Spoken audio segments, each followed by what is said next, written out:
So this is a Digital Music Trends coverage of South by Southwest 2013, and I'm really happy to welcome to the show today Jeff Pollack, CEO of the Media and Entertainment, Global Media and Entertainment Division of Pollack Media Group. So hi Jeff, and how's it going today? It's great. It's a beautiful day. I know. Look at this. I'm trying to record all the shows outside today. You should. Well, Austin, when it's beautiful like this, is incomparable, isn't it? Yeah, it's beautiful. It's nice. So. Makes you want to leave London and come here. So let's talk about Pollack Media Group first. How do you when did it start out, and what do you guys work on primarily? Well, we're a company that has been around for 30 years, actually. I started in radio, and we work with radio stations all over the country on their programming, formatting, and that's kind of how we started. I was a DJ. I moved my way up. I ran a radio station in Philadelphia, and we started just working with stations to build audience. Obviously, that business, like most media, has completely changed. Yeah. We evolved, and there's really 5 major aspects to our company today. It's working with radio clients internationally as well as domestically, working with television, so we work with MTV and VH1 and CMT, and also work with them internationally. Yeah. Produce some major music events like Live 8, Live Earth, the Olympics in Salt Lake, things like that. Worked on 30 films as a music supervisor, so wow. that's been fun. Yeah. It started off as a way to make money. Now it's more of a hobby, yeah. Considering the way music budgets have gone. But the last film was Crazy Heart. I don't know if you saw that, but yeah. that was a nice experience working with T-Bone Burnett, who's an old friend of mine. Yeah. And then I work with a lot of digital music startups. So that's how the company has evolved the last 30 years. I'm here at South by to see new things, meet people, and obviously I'm moderating a panel. The panel. So let's talk about that panel first. The panel is on the rise of EDM. Of course, it's a huge thing that has happened over the past couple of years in the States, and it has really exploded. And so the panel looks at sort of what may have contributed to this rise, yes. And whether this is something that maybe could not have happened had not certain factors, including social media, been present to fuel that flame. So what's your take on that? Well, if you're a European, you know that electronic dance music has been gigantic for years and years and years. A lot of our channels internationally with MTV have been playing dance music. Here it was always seemed to be a disconnect. For some reason, electronic music seemed to be a very sort of a European sound that didn't quite fit. But there's obviously been a huge evolution, and a lot of American artists as well as, of course, European artists. What really changed, though, are 2 things. One is that electronic music became the only music your parents hated and would not go to see with you as a kid. That's such an important part of what rock and roll or hip hop was always about, which is your parents would hear the music and want to jump out the window. So EDM was very much filling that, and it was really, I think, the industry, as in most interesting movements, the industry followed the kids. Yeah. The kids were there first. They were having a great time. They were participating. They were engaged, and these festivals, these huge, Daisy and all these Ultra and all the ones that were huge for a long time, and until suddenly somebody said, "Oh my God, this is a huge business here." Yeah. Whenever that happens, it begins to move into the mainstream. So, what's happened in the past 24 months with Calvin Harris working with Florence and the Machine, or it's David Guetta, or it's artists. Avicii's about to release a new single, which is going to be a huge hit. Yeah. And I think what's most interesting is that once it moves into the mainstream, it captures a whole new large audience. That, of course, then becomes a problem for some of the more credible artists, because then they're suddenly worrying that, okay, have we gone too far? Is it too commercialized? Yeah. is dubstep over? That's one question we're going to talk about during the panel. Yeah. We have a great bunch of people who are going to be discussing where's it going. You know, when Dead Mouse made those comments to Rolling Stone last year talking about, hey, you know what? I just press play. You know, we're just, you know. I mean, I thought it was amazingly candid and honest thing about that the performance really is about the people and less about, you know, moving switches up and down. And he felt that, you know, if you're an EDM artist, you know, you're really a studio musician. So sure, of course.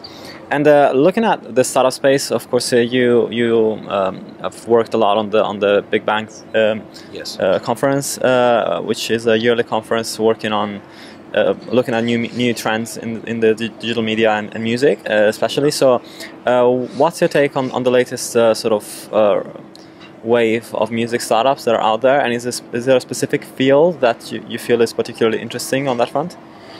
Well, you know, the Big Bang Conference, which we've done now for the last 3 years, we do 2 or 3 of them, and it's a very small group of people. And what our philosophy has always been, it's not like TED, which is gigantic, and it's not like South by.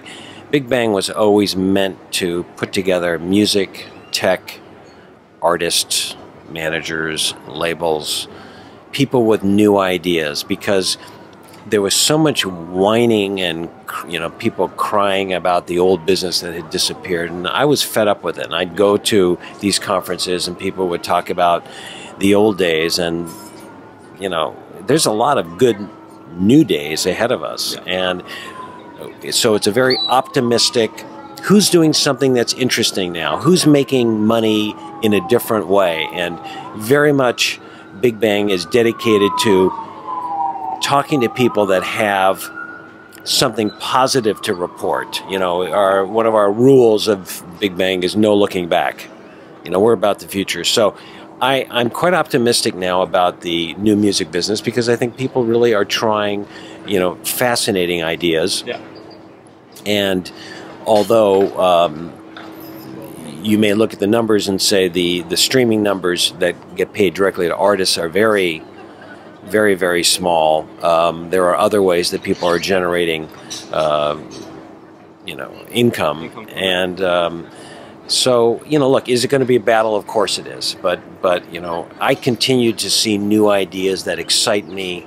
I think one of the most interesting things that we've discussed at Big Bang recently, and also that's been reviewed at South by, as well as a lot of the trade magazines, is the next 12 months is going to be very interesting on the streaming side. The streaming wars that are coming, the YouTube and Googles against the new Beats Daisy that's going to be launched, and then you have Amazon and Apple and Spotify, and it really is going to be fascinating to see who survives this, because there's not room for everybody, and what services people bring to bear. Bundling, I think, is going to be critical in the future. Like with Cricket and Muse, they've shown that bundling really works. And I think all of us who have a large cable bill, which we all do, and if you're a sports fan, you know, you're not really complaining when you're paying for the NFL package if you're a particular sports fan. So I think that bundling with a carrier, we're going to see that it's been discussed. Yeah. But in a big way, I think that is a way that, you know, we'll actually see somebody be able to do that. But I think that if you're a fight fan, you're going to enjoy the next 12 to 24 months, because this is going to be one massive battle for people's attention. Yeah, and looking at the long term, one of the things that in a way concerns me is that it's amazing. I think the next 12 to 24 months are going to be amazing, and we're going to see a huge rise in the royalties that are being paid out to artists by streaming services. The question is one of sustainability, of course, you know, depending on what services are creating a business that is sustainable in the long term, and also if a lot of the money that is being poured into the services comes from venture capital firms. If, you know, say half of the services that are out today disappear within the next 2 or 3 years, what is going to be the consumer's reaction to that? You know, if they lose all their playlists, if all the work they've put into them goes away, and also what is going to be the consequence as a result of that. So just looking at the long term, I think it's very exciting right now, and I think it's going to be, of course, a huge business and a very sustainable business in the end. But it's just because of the lack of portability of playlisting and metadata, yes. It's going to be very hard when a service does go away to get people to understand what happened and to get them to on board with another company again. Wouldn't you think, though, that there will be a way for you to take a Spotify playlist and put it on the new Apple service, or be? So, don't you think that's? I would hope so. I would think they're going to facilitate that. But one thing you said is interesting, is that the money coming in from the streaming services is increasing, and and the labels are getting it, though the artists are not getting it. So that's a big issue. That's a big issue. Is will the artists themselves be benefiting from the huge increase in subscriptions? Yeah. And look, the market for subscriptions. Let's just talk about America. So Netflix is what, about 30 million, right? Yeah. 30 million.